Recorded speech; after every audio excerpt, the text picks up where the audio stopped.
Comme d'habitude, c'est à Limoges, en plein cœur du pays limousin, que les meilleurs enduristes mondiaux se sont donné rendez-vous pour la 4e édition de la Gilles Lallet Classique qui s'annonce une fois encore comme la course la plus dure du monde. Depuis sa création en 92, la GLC n'a jamais fait machine arrière et ses finishers sont de moins en moins nombreux chaque année. 22 en 92, 15 en 93, 9 l'année dernière, on ne sait pas ce que leur réserve l'enfer du Limousin pour cette 4e édition. Les stars, elles sont évidemment toutes là, de Johnson à Edmondson, en passant par une impressionnante armée suédoise, ainsi que quelques pointures internationales comme Nicoli, Edendal, Alfie Cox ou Von Zitzewitz, et puis tous les Français, plus motivés que jamais. J'arrive à la Gilles Lallet motivé, mais bon, peut-être que l'enfer du Limousin va peut-être me calmer rapidement. Mais en tout cas, bon, on a fait des tests de machine, tout marche très bien, j'ai fait quelques reconnaissances, donc bon, tout est a priori en place, mais peut-être qu'on va être vite calmé, je ne sais pas du tout comment ça va se passer. Quels sont vos adversaires principaux pour cette... C'est le ski roll. Vous ne le connaissez pas, mais je pense que à une certaine époque, il n'était pas si fort que ça, mais maintenant il commence à être pas mauvais. Bon, vous êtes bien gentil. Il y a des mauvaises langues qui critiquent toujours, que c'est un coup de chance ou quoi que ce soit. Mais bon, c'est difficile d'avoir un coup de chance sur la Gilles Lallet. Je pense que l'épreuve, c'est une preuve à longue haleine et il faut être en forme pour gagner. Bon, l'année dernière, j'ai gagné, j'étais en forme. J'ai refait exactement le même entraînement et j'arrive dans les mêmes conditions. Pas de secret de préparation? Non, pas de secret. J'ai rien fait cet hiver. Jusqu'à 11h vendredi soir, les contrôles techniques vont accueillir les 230 engagés de cette 4e édition. Ambiance bon enfant, même si la tension est d'un seul coup montée d'un cran. On peaufine, on vérifie sans cesse les mêmes choses, assurément, on est déjà dans la course.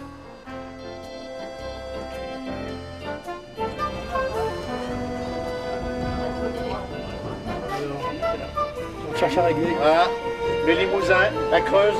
Ils vont en parler, puis on attend. Ouais. Allez, on mange. On peut y aller là? Allez, C'est prêt? c'est tout prêt. Ah, je me suis alors.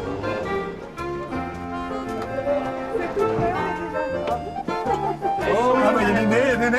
Bon appétit alors. Merci. Poulet à la crème, tomates farcies, avec du riz et des pâtes.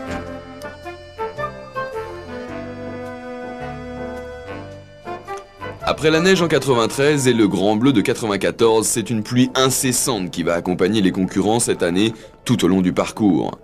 La course la plus dure du monde dans des conditions extrêmes, voilà un cocktail dont plus personne ne doute la veille du départ.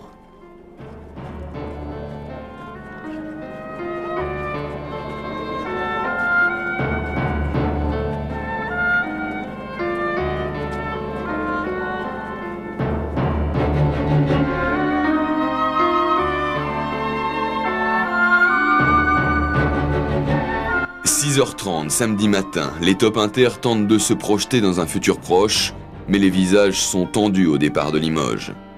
Même si tous ont suivi un entraînement particulier depuis plusieurs mois pour cette épreuve, même si tout le monde est au top de sa condition, à la Gilles Lallet Classique plus que n'importe où ailleurs, tout se joue sur une seule journée de course et les meilleurs enduristes savent mieux que quiconque que l'erreur n'est pas permise. «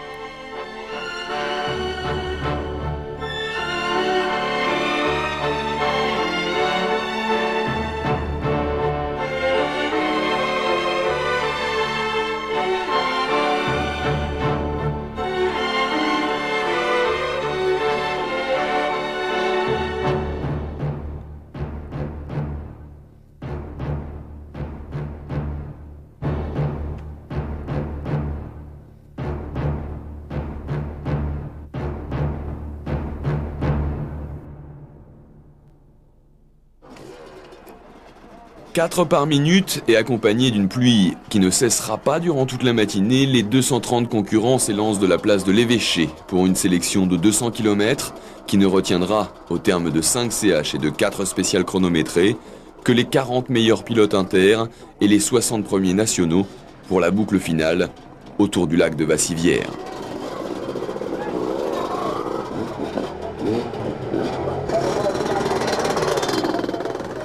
Allez, Jacquet!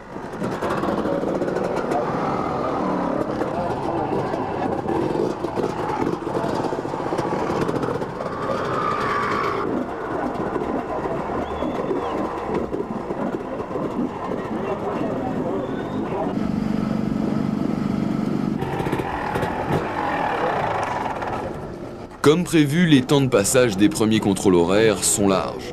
On quitte calmement la plus grosse agglomération limousine pour s'enfoncer progressivement dans le cœur de la région. À Saint-Léonard-de-Noblat, tout le monde est en avance, les mécaniques se rôdent, la pression retombe un peu et les choses sérieuses vont enfin pouvoir commencer. Cette année, les organisateurs avaient particulièrement soigné le parcours d'assistance qui ne quittait pas les principaux axes routiers du Limousin. Ainsi, les accès au CH et aux différentes spéciales étaient des plus aisés. C'est juste après ce contrôle horaire, dans le deuxième tronçon de cet enduro de sélection, à Châtenay-le-Dognon précisément, que les pilotes vont être confrontés à leur premier chrono. C'est ici la seule spéciale en ligne de cette 4e édition, une ligne assez rapide, mais impérativement sans danger pour les pilotes.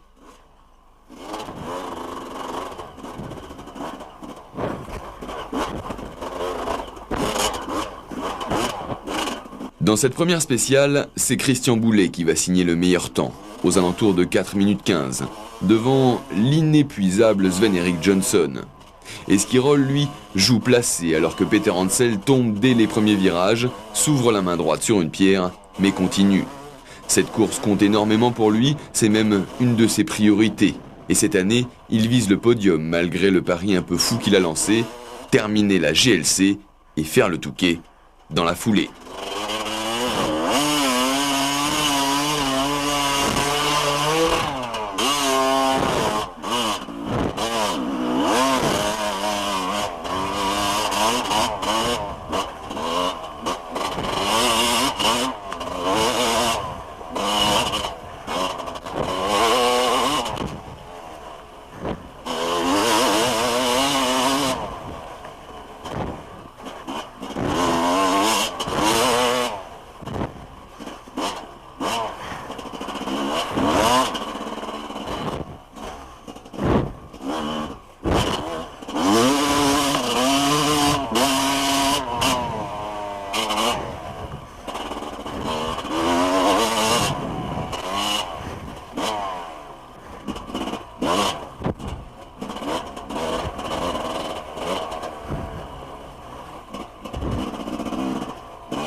C'est donc sous des trompes d'eau que les concurrents évoluent. Autant dire que les conditions de course ne sont pas optimales et que plus encore que les années précédentes, l'expérience va jouer un rôle capital tout au long de cette 4e édition. J'étais déjà cassé l'année passée à ce moment-là. Donc ouais, c'est déjà très sélectif. Il y a une grande descente à un moment où il y avait des problèmes. Il y a déjà un moulard où c'est déjà délicat. Et puis de partout, à part sur les morceaux de route, tout le reste c'est hyper technique et vraiment hyper gras. C'était bien. Enfin, ça roulait, ça glisse à fond, mais il n'y a rien de dur. Donc pour l'instant, c'est bon.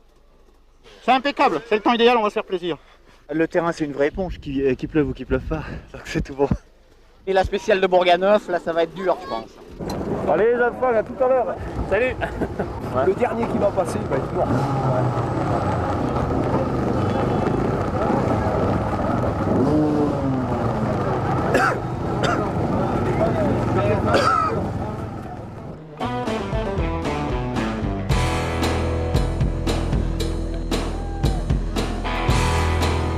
Pas de répit côté météo, la pluie tombe encore et toujours plus lorsque les premiers pilotes attaquent les spéciales banderolées de la matinée. D'abord à Bourganeuf où le tracé très technique ne posera aucun problème majeur, ensuite à Saint-Julien-la-Brégère pour finir à Perral-Château.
ces 3 épreuves chrono, c'est Cyril Esquirol qui va se montrer à chaque fois le plus entreprenant et surtout le plus rapide. À la fin de cet enduro de sélection, déjà copieux, il signe le scratch devant Paul Edmondson qui étrenne sa 250 gaz-gaz, Stéphane Peter Hansel, Sven-Erik Johnson, David Frétinier et Eric Bernard. La hiérarchie mondiale est à peu près respectée, celle de la GLC l'est en tout cas pour le moment.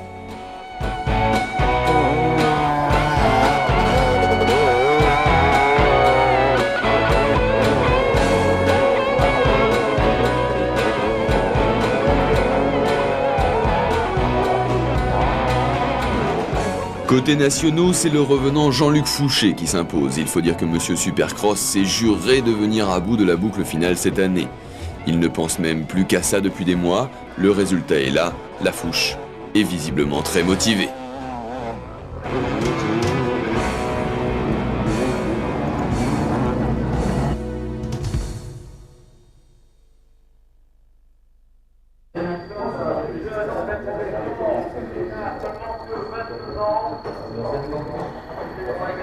Suivre la boucle finale de cette 4e édition de la Gilles Lallet Classique. Nous attendons maintenant dans moins d'une demi-heure l'arrivée des Dinos. Bien entendu, le leader incontesté de cette journée, c'est Cyril Esquirol, qui porte la plaque numéro 1. Le numéro 2, c'est celui qui avait gagné les 2 premières éditions, c'est le Suédois Sven-Erik Johnson. Le numéro 3, Alain Houtier. Le numéro 4, c'est Laurent Charbonnier. Le dernier contrôle est encore assez large pour les Inters qui vont pointer avec 5 ou 6 minutes d'avance. On roule groupé, on fait surtout très attention à ne pas commettre d'erreurs car le tracé est hyper glissant, notamment dans tous les secteurs rocailleux.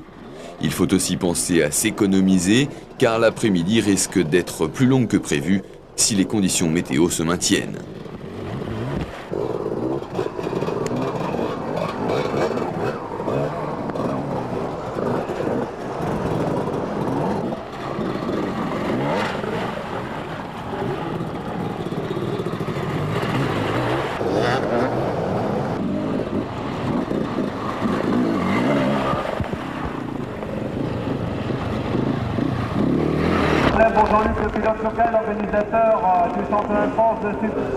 La pluie s'est enfin arrêtée lorsque les premiers concurrents rejoignent la place de Péral-Château, mais les traces laissées par cette matinée vont peser lourd. Là, on pointe à son heure et on dispose ensuite de 15 minutes de mécanique pour remettre les motos sélectionnées en condition pour la boucle finale. On a le droit de pointer en arrivant ou quoi? Ou faut attendre son heure? Non, non, non. Il faut attendre la combise du numéro 2 parce que tous les mecs qui passent ça, je fais passer comme une flèche. Les cartons comme les hommes sont trempés, mais les résultats tomberont à l'heure. À 15 minutes.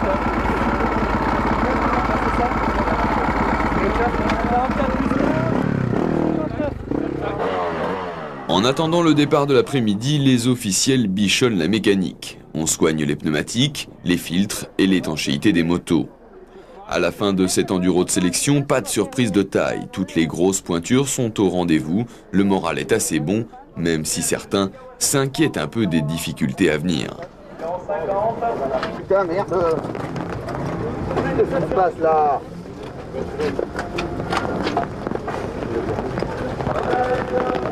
You're 5 minutes of that, check. Yeah, 5 minutes and well for this guy. 3 minutes of the last one. You only lost 5, did you? It was raining the whole day, so it is much water in the wood and it's going to be very slippery in the evening. Water everywhere. Yeah, it's very wet. It's raining a lot there, and I think it's going to be a big problem now in the hills here. So. Je suis tombé, je me suis ouvert à l'intérieur de la main là, donc c'était pas terrible pour commencer. Et puis en plus on a eu vraiment la pluie du début de la matinée jusqu'à maintenant. C'est vrai que les conditions sont vraiment extrêmes, mais ma foi, ce sera pour tout le monde pareil et on essaiera de faire le maximum avec les conditions météo.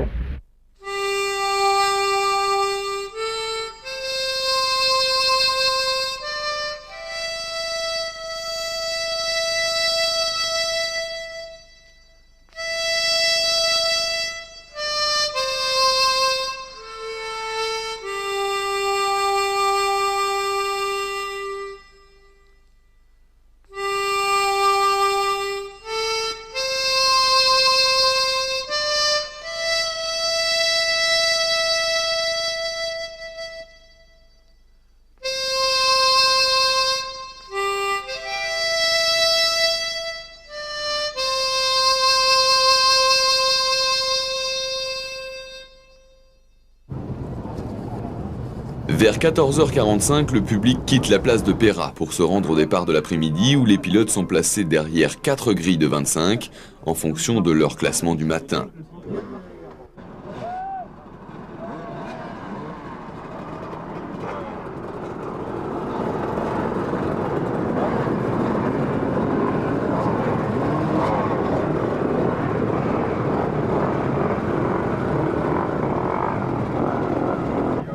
La tension monte et les regards se durcissent. Yeah, it was going quite well. I just basically wanted to be in the first 5 position so that I got a good start on here. But finishing second to Cyril was good. Si on part en tête, bon, on est devant, bon, on perd pas le rythme, on reste avec les premiers. Si on est derrière, c'est de suite, on prend 2, 3 minutes, 4 minutes, après c'est fini. C'est primordial au départ pour franchir les premières difficultés le premier, de façon à ce que ce soit pas trop raviné et pouvoir passer sans trop de difficultés. 15h, c'est parti et c'est Eric Bernard qui signe un all shot royal, normal, pour un ex-crosseur. Le premier accrochage est à mettre à l'actif des officiels HVA Frétigny et Bouffiou qui s'empilent avec Peter Jansson et Anders Eriksson. Mais dès le bas de la spéciale, c'est l'enfer. Certains pilotes ont coupé les banderoles après le départ des leaders et les 4 grilles, pourtant logiquement distancées d'1 minute chacune, se retrouvent ensemble à l'attaque de la première difficulté. Le résultat est hallucinant et transforme le petit cours d'eau du Mazet en véritable tranchée de Verdun. La folie est à son comble et c'est presque par hasard qu'on distingue Boulet, Charbonnel et Esquirol dans les tout premiers. Après, c'est l'horreur. Les pilotes, tels des enragés, se jettent la tête la première dans la boue. C'est sauvage, violent, presque frénétique. Pris et repeints par la masse, certains top inter ne s'en remettront pas et préféreront abdiquer avant d'avoir combattu.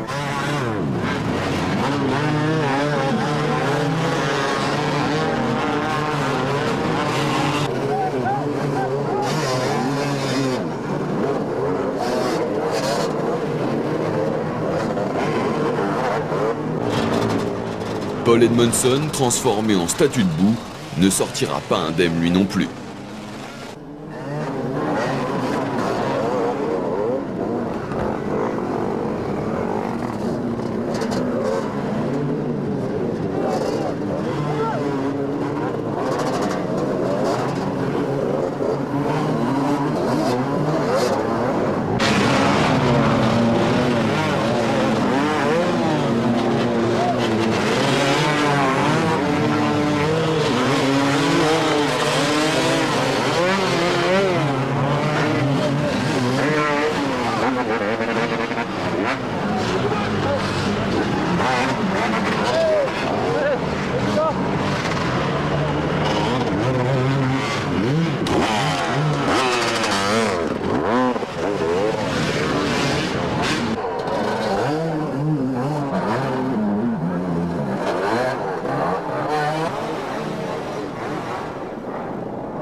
Sorti du moulard de Quenouille, Stéphane Peter Hansel mène la danse avec Esquirol et Charbonnel dans sa roue. Edmondson est annoncé derrière, mais les autres étrangers, notamment les Suédois, ont payé le prix fort dans les premiers kilomètres. Johnson, Carlson, Eriksson et Jönsson ne passent plus.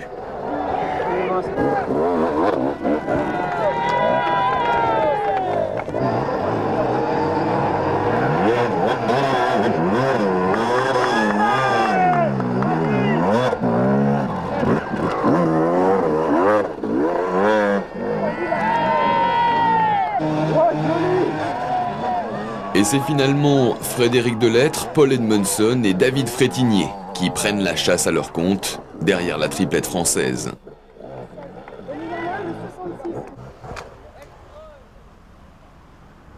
Ça a été l'anarchie totale. Les autres vagues, je sais pas les écarts qu'il y a entre les vagues, mais 2 minutes. Voilà, les derniers se sont retrouvés avec Peter, avec Esquirol, il y avait les premières motos, une anarchie totale. Et moi j'ai eu pas de bol au milieu. Là dans l'histoire j'ai donc claqué la bougie. Claqué la bougie, réparé, mais bon ça a pris un petit moment là des spectateurs. Et puis j'entendais dans le bois en dessous toutes les motos, je suis même pas allé parce que ça sert à rien quoi.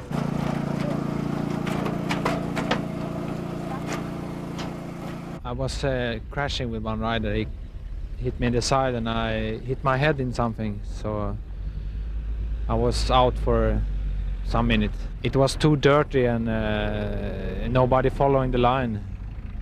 So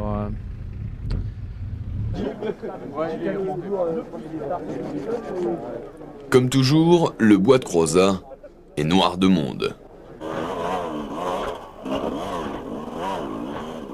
Imaginez un ébouli géant de près de 2 km de long, dans lequel on ne trouve ni repos, ni adhérence, ni motricité, seules des pierres, des milliers de pierres et d'enchevêtrements de rochers sur lesquels seule la mousse et le gel survivent. Le bois de Crozat a encore été fidèle à ses réputations et cette année, ils ne seront pas 40 à le voir, 1 heure à peine après le départ.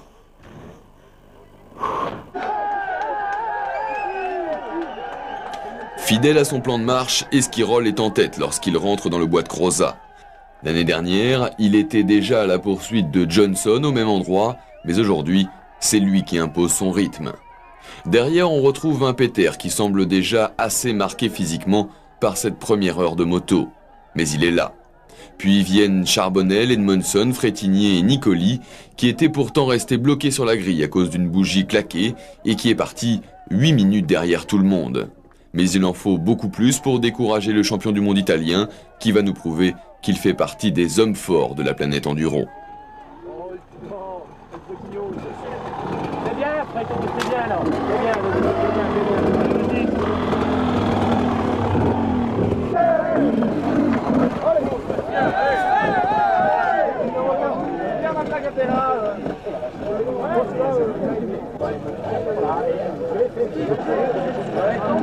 Ouais, papa, 4,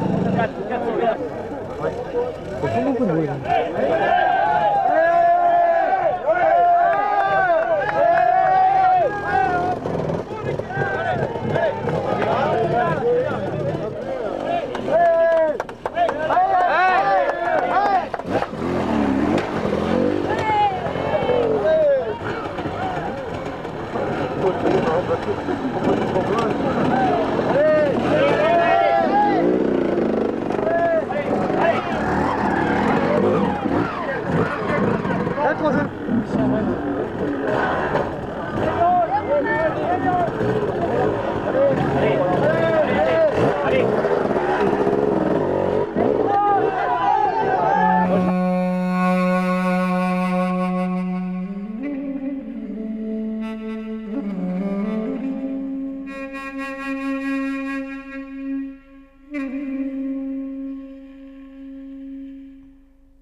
Oh, mets-moi de l'eau. De l'eau. Donne-moi de l'eau. Non, de l'eau dans le radiateur. Donne-moi à boire. Ça va?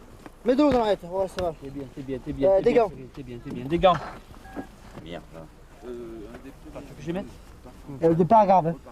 Tout le monde le Ouais, on s'en fout, c'est bon. C'est bon. De mots, juste tout va bien pour l'instant? Tout va bien. Je sais pas s'il a bien envie, il est en train de se préparer.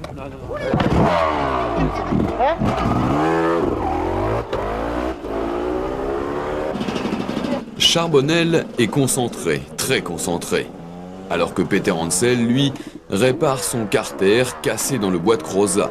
Ils sont à 5 minutes à peine d'Esquirol. Ça promet. J'ai fait le truc là.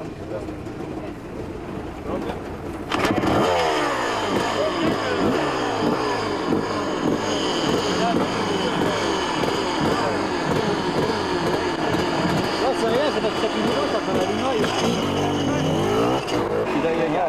Va bene quelli.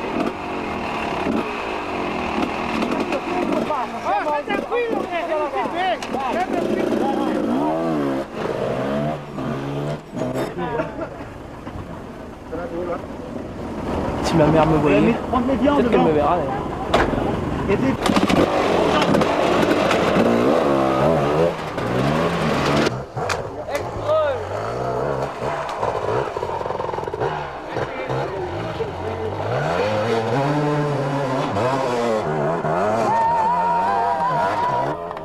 Au milieu du deuxième ravitaillement, on retrouve Cyril Esquirol avec un peu plus de 5 minutes d'avance, mais Peter Hansel est désormais taquiné à distance par Iceman Charbonnel.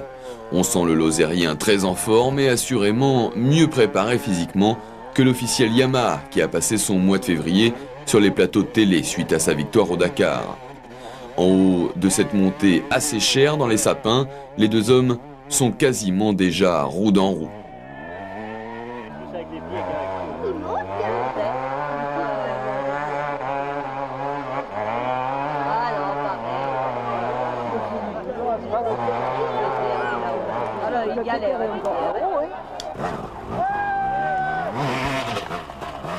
La bachellerie, deuxième ravitaillement. Alain Olivier explique à Esquirol la trajectoire idéale de la montée qui s'annonce. Après, l'autre, tu mets tout le tard. Et il y a le mec en ciré, logiquement, tu peux flanquer par là-bas. Il y a le mec qui tire.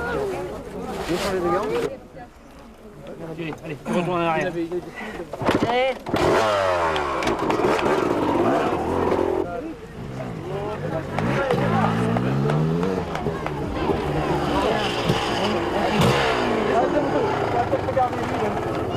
Il a essayé celle de gauche, il a raté. Donc il est redescendu là. Va direct en face. Les mecs ils vont t'aider là. Ils vont t'aider. Donc tu te laisses faire. Tu montes là, entre l'arbre, là il y a Alain. Tu vas direct en face et après ils vont te monter là.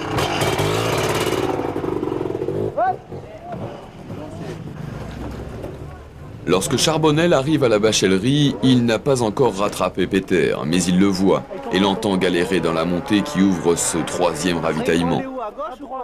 Calmement, il refait les pleins et s'avance vers la difficulté.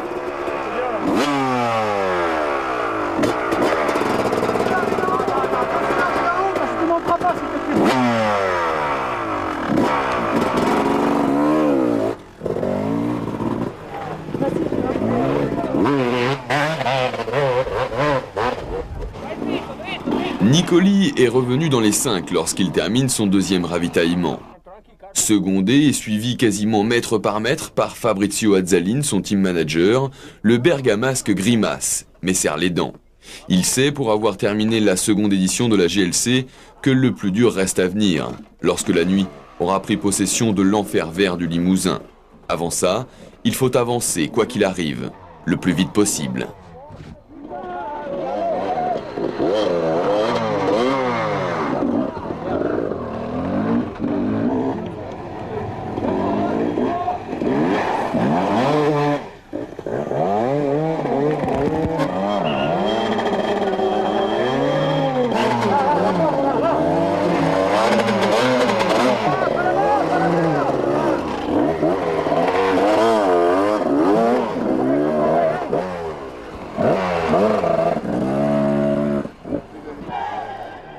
À la radio, on apprend qu'ils ne sont que 35 à être passés au deuxième ravitaillement. On apprend aussi que la pluie devrait refaire son apparition avant la fin de l'épreuve. Les premiers, eux, viennent d'attaquer le ravitaillement 3, le gros morceau de cette 4e GLC qui va les emmener à Faux-la-Montagne. Une succession constante de difficultés, un véritable chemin de croix si le moral vous lâche. 30 km de parcours, pas moins de 26 grimpettes, quelques pierriers et 2 ou 3 moulards pour compliquer l'affaire. Un must comme on dit. On retrouve Esquirol dans une copie conforme de la côte du Corbeau-Mort. L'éclairage est déjà monté, la nuit commence à tomber. Il leur reste quand même au bas mot encore 3 heures de moto avant de voir la fameuse grimpette des finishers.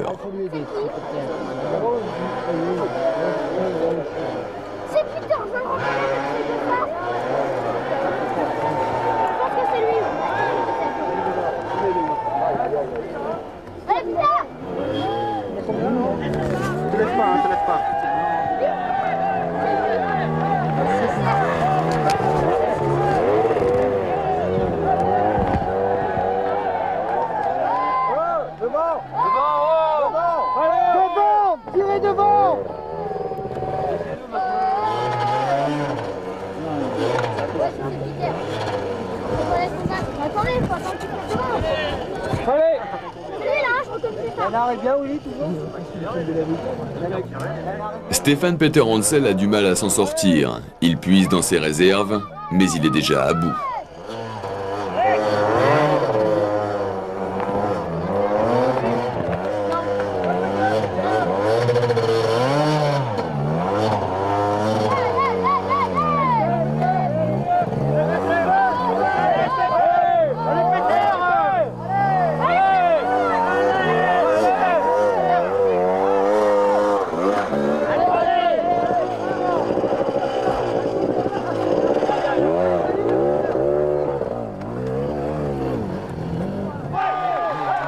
Laurent Charbonnel est littéralement survolté lorsqu'il attaque la même difficulté. Esquirol et Peter se sont fait tirer quasiment du début à la fin, lui va grimper seul, avec sa hargne, sa rage et sa volonté. Un grand moment accueilli par un tonnerre d'applaudissements. En le voyant si facile et si déterminé, on se dit alors que rien n'est encore fait, que ce gars-là peut aller les rechercher.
La nuit est tombée sur le Limousin et tout devient plus dur encore, plus noir. Les muscles se raidissent, les ultimes forces disparaissent, le moindre raidillon se transforme en montée impossible, tout paraît insurmontable et quasi inhumain. À ce stade de la course, c'est le mental qui prend le relais et qui vous fait avancer ou tout abandonner. On se raccroche à tout et n'importe quoi, on essaie surtout de ne pas tomber dans la facilité en écoutant cette petite voix qui vous trouve toutes les excuses du monde pour ne pas aller plus loin.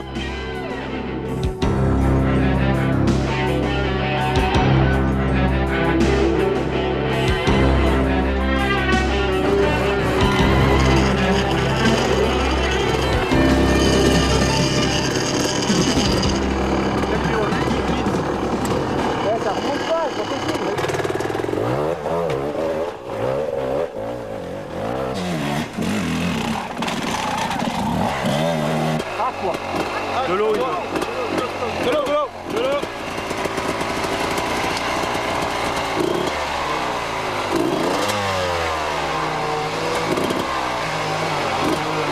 allez, bon courage. David Frétinier n'a pas l'air très marqué par l'exercice. Il profite d'un contrôle de passage pour refaire le plein d'eau de sa moto qui chauffe. La course la plus dure du monde l'est aussi pour le matériel. Ça va? C'est bon.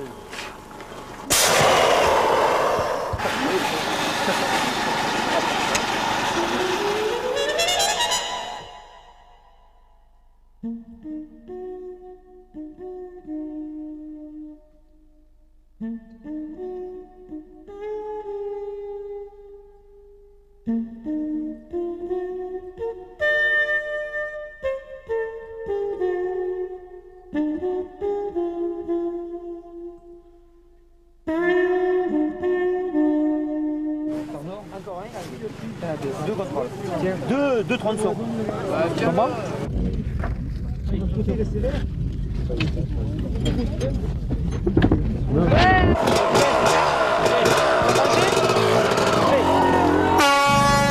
Stéphane, comment ça se passe? Il est là. Cyril est passé il y a quand même pas mal de temps, tu penses que tu peux revenir là? Bon. Eh, c'est bon, j'y vais là, s'il y a le plein. Hein. J'y faut bébé pour les tendre. Oui. Bon. Ouais, c'est bon. Allez, pardon. Stop.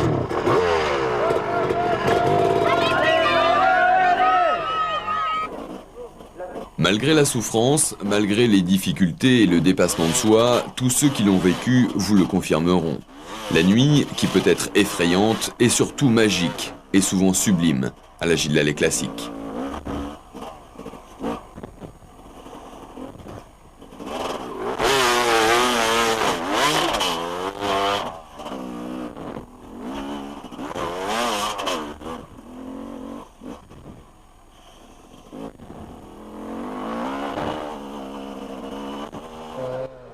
Après le 4e ravitaillement, ils ne sont plus que 4 à lutter pour finir. Esquirol, Charbonnel, Peter Hansel, Nicoli, au milieu de milliers de fans qui vont braver les intempéries jusqu'au bout pour seconder et porter leur héros sur l'autel du Corbeau Mort.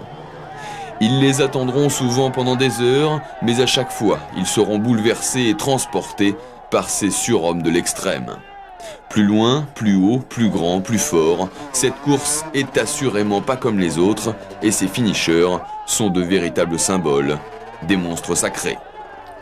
Dans un des derniers points spectateurs avant l'arrivée, Laurent Charbonnel accuse un retard de presque 30 minutes sur Esquirol.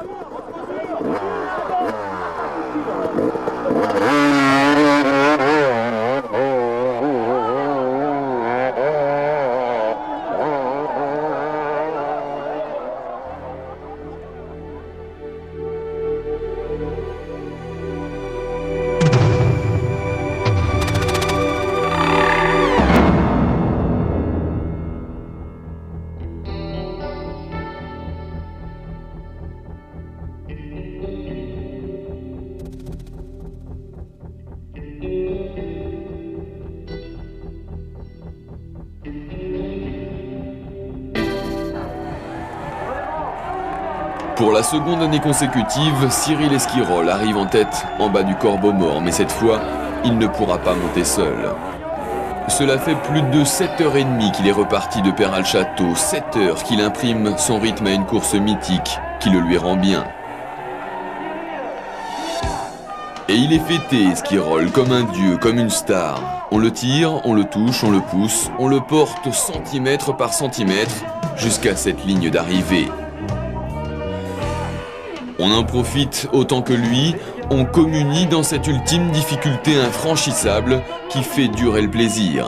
C'est toujours magique, c'est l'arrivée de la Gilles Lallet classique.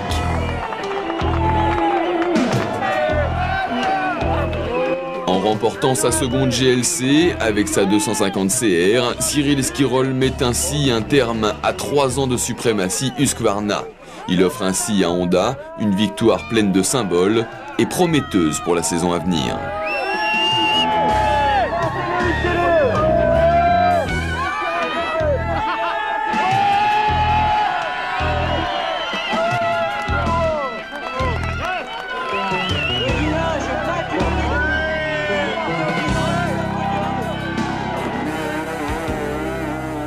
30 minutes après la Honda, c'est la Kawasaki de Laurent Charbonnel qui se présente dans un corbeau mort complètement détrempé. Fidèle à sa réputation, l'officiel Kawa ne relâchera son effort qu'une fois la ligne passée. Cette année, c'était vraiment du super Charbonnel. Il faudra à coup sûr compter avec lui pour la victoire l'année prochaine.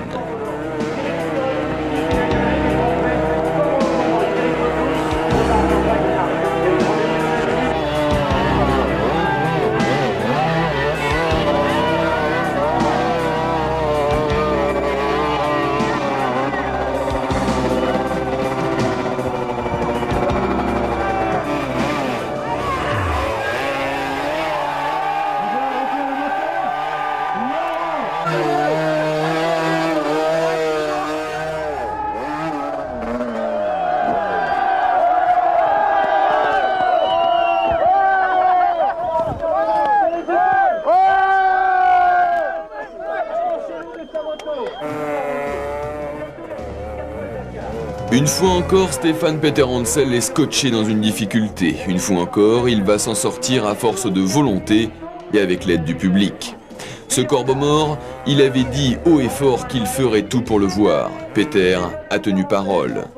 7e en 92, 5e dans la neige en 93, bloqué l'année dernière par une panne d'essence en pleine pampa, il termine 3 cette année, à 45 minutes de Cyril Esquirol. Une performance fabuleuse de la part de l'officiel Yamaha qui n'affectionne généralement pas ce type de conditions. Mais quand il faut se transcender, Peter Hansel est toujours présent et c'est sous une véritable ovation qu'il va franchir cette ultime grimpette de la 4e édition de la Gilles Lallet Classique. Merci Monsieur Peter.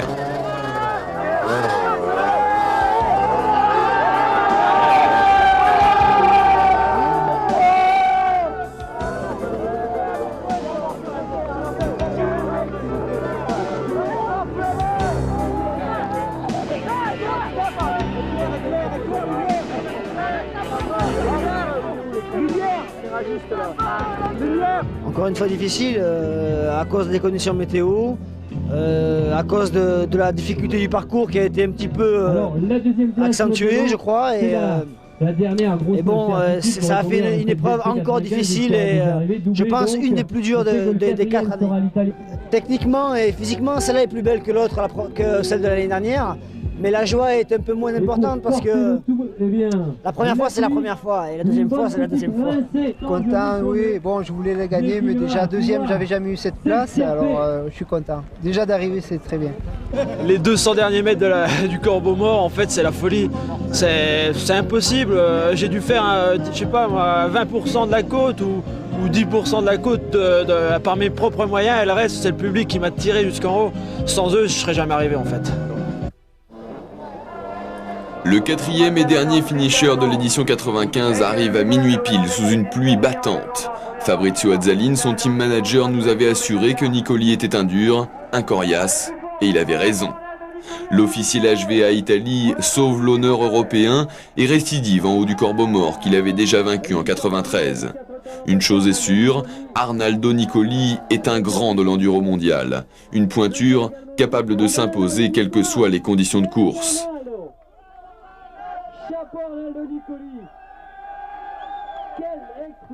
Sì, è molto difficile oggi, perché ogni salita, piccola salita, c'erano dei problemi e poi alla fine non c'era più neanche nessuno che mi dava una mano.